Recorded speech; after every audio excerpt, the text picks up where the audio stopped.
This is Justin AMZN for Thursday, April 1st, 2021. We had a bullish retest gap that looked almost like a Morbozu. It's got a nearly shaved bottom, nearly shaved top. We went sideways for about 4 hours or so, 5 hours or so, um, and ultimately broke out earlier on in the day. So as this pattern was forming, and it's again kind of a wedge, slightly higher highs, almost relative highs, and then definitely higher lows. Kind of an opposite direction wedge from the one we had the other day. But from the low here up into the high here, as like I said, as the wedge was forming, there was only a range of about 23 points. And already it was making higher highs. It looked like we were holding the 21. And so, in anticipation of it breaking out, there were definitely opportunities to get in very inexpensively to some options. So, I've got a couple options here. The 31.25. You can kind of see where the lows were forming, even though the stock was making higher lows. It was actually pulling back slightly and then making higher lows, making kind of relative highs. I don't normally do this. I normally have a call and a put, but it was very bullish by the end of the day. So I decided, let's just look at some calls. This is a 31.50 call. And for a couple hours, it was making lower lows and then put in a really nice flat base right around one, a little bit more than one. So this is where you would have needed to, just buy one of these lower prices, maybe getting in at like 150. You could probably have gotten better than 150, but still, getting in 150 by 50.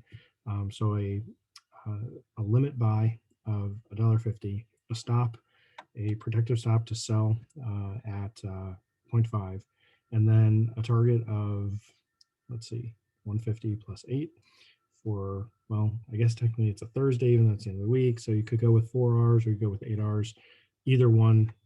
So that would have been 550, which would have filled here, or going for 950, which would have filled, wouldn't have filled there. He would have had to hold through this later in the day. So getting 8 hours on this option would have been a little bit tougher. And then I've got a couple other options. So the 31.55, also making lower lows. So the 31.50, 31.55, 31.60 here, all of them look very similar, making lower lows for the first few hours of the day, then kind of putting in a bit of a base. You did get a little bit more of a pullback on the 31.60 just because it was out of the money further. And you can see the steeper decline in the highs, much steeper on the 31.60. And at this point, when it's putting in prices closer to 0.5, you could just get into two of those. So getting into two of these at 0.5 and a stop at 0, this sets up for an absolute 0. That would have been kind of the last chance to get in here, or wait for it to get up to 1 and buy 1 by 0. That would have worked as well. But then you got to pull, back on your target quite a bit, because it's just not going to move as much, even though it's running towards the in the money price and or at the money price, and ultimately ended in the money. It's just going there much slower. It's going to have many more pullbacks. So you can kind of see how these moved up.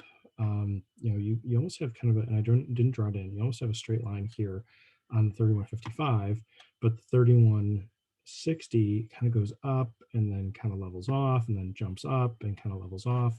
And obviously that's different than how these were. This went much steeper up. This is much more expensive. You wouldn't be able to get into this for $100 risk. I think the 31.50 you probably could have, buying some of these lows, buying like 4 by 3, and still setting it up to get out at like 12 for an 8-hour target. So it's good to just compare how the options moved when they're going in the direction you want. So 31.25, you would need to have gotten into that much earlier in the day and just hold through the moves. So this would have been possible to get in. Let's see, the low here, I guess maybe one of these smaller candles. So this candle is still a little more than $1 range. The low is down in the 8s. Probably buying in here like 9 by 8, and very easily could have been stopped out here, but it didn't come back all the way to the $9 price again. But if you got it at 9 plus 8 is 17, so that would have been, let's see, would have filled, would have gotten you out on this candle and this candle. So one of those, if you had gotten it at 9 and weren't stopped out at 8, and this one touched at 8. And then it didn't come back down to 9 again. Once this line is drawn in, and this actually, let me say that again. This line, it's kind of drawn closely to this candle's low, the high wave candle, and then to this candle's low, and then just barely tags this candle low right in here. And I mean, I can draw this a little bit differently. I can draw it to the body here of this candle instead of to the lower wick, and then it cuts through these candles. So obviously all this is hindsight, and you really need to make your own assessment of how you're going to get in. But when you're dealing with these prices that are a little more expensive, I would choose to go with something more conservative. I would look for something that's flat on the option, just going sideways. I would look for something holding the 21 a little bit better. So probably waiting for something like this rather than something that dips down. Although this had 4 bearish candles in a row pushing through the 21 and then got right back above it.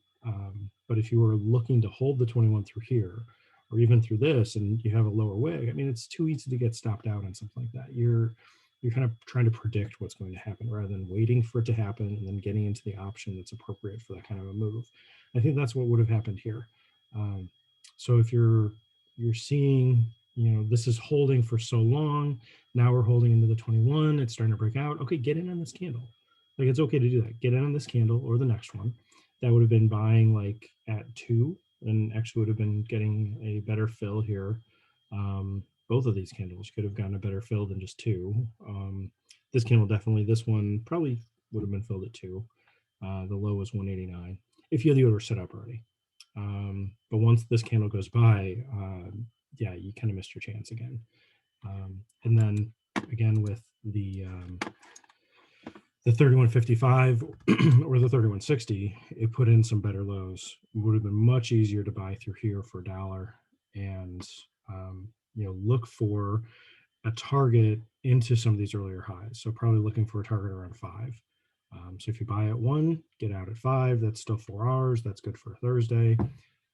Would really have wanted 8 hours for the end of the week, but still take 4 hours. That before a holiday weekend, that totally works. So I didn't want to kind of change up this whole setup, so I liked having the the Amazon the daily and then the 5-minute in order to compare these with the options down below. But I did switch it up today, looking at only calls. If you want to look at puts, they just lose value all day long. So didn't really work to do anything in the bearish direction. And here we are back up into this range, back up into where these wicks are.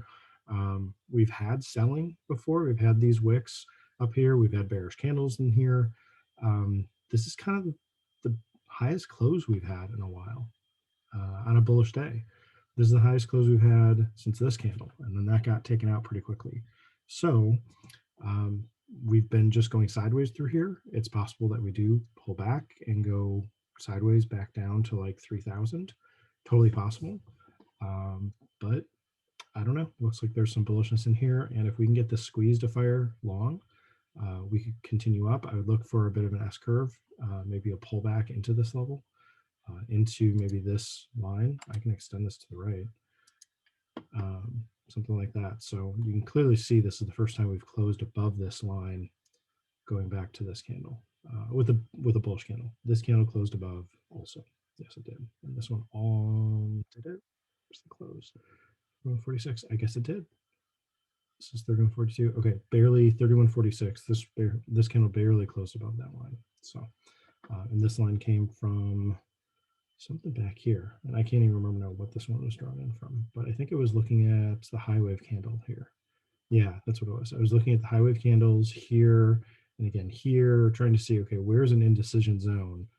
And we've been selling off through this indecision zone. We've had an indecision again here. But now we are possibly breaking out. We've decided to go bullish. We're at least above the range, and now we need to see if we'll hold the range, hold above it. But easily can pull back even to 3,100, which is kind of the lower end of this, right in here. So this level 3102.67. Be good if we can stay above that at least. That would be okay if we did actually retest on the daily for this gap. The retesting we did today was the Wow, that really jumped. Sorry.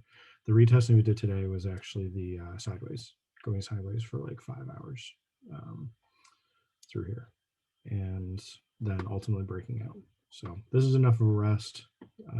There's pullbacks, there's S curves through this whole thing multiple times. So if we get a little bit more of a pullback into like 3140, that's this line, that would make sense with kind of where this broke out. Retest the breakout point and then continue higher. So we'll just have to wait and see if that's what happens this week. Hope this helps. This is Justin Amazon. Thanks.